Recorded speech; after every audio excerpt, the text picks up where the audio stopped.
strong and very safe New York, and congratulations, Mr. Mayor. মার্কিন president Donald Trump এবং new York সিটির নবনির্বাচিত mayor Zohran Mamdani ২১শে November white হাউসে প্রথমবারের মতো বৈঠক করেন। দীর্ঘ মাস ধরে চলা তীব্র রাজনৈতিক সমালোচনা ও বিরোধিতার পরও দুই নেতা বৈঠকে একসঙ্গে কাজ করার আগ্রহ প্রকাশ করেন। ওভাল অফিসে বৈঠক শেষে ডোনাল্ড ট্রাম্প বলেন, তিনি যত ভালো করবেন আমি তত খুশি হব। আমরা তাকে ভালো কাজ করতে সাহায্য করব। ট্রাম্প আরও যোগ করেন, তার অনেক ধারণা আমার ধারণার সঙ্গে মিলে যায়। আমরা অনেক বিষয় একমত, যা আগে ভাবিনি। মামদানিও বলেন, নিউ ইয়র্ককে আরো সাশ্রয়ী ও বাসযোগ্য করার জন্য প্রেসিডেন্টের সঙ্গে কাজ করতে মুখিয়ে আছি। লিলি বিউটি সোপ, যার অ্যান্টি এজিং গুণ তারুণ্য ধরে রেখে ত্বককে করে উজ্জ্বল, তারুণ্যময় উজ্জ্বল ত্বকের জন্য।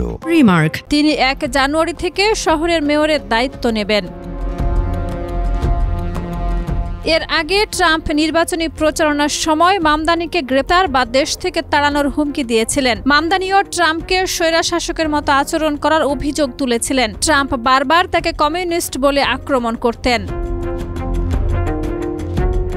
তবুও হোয়াইট হাউসের বৈঠকে দুই নেতা অতীতের তিক্ততা ভুলে নিউ ইয়র্কের উন্নয়ন, জনসেবা ও মানুষের জীবনমান উন্নয়নের জন্য একসঙ্গে কাজ করার প্রতিশ্রুতি দেন। শাহিদা রুবি, মাই টিভি।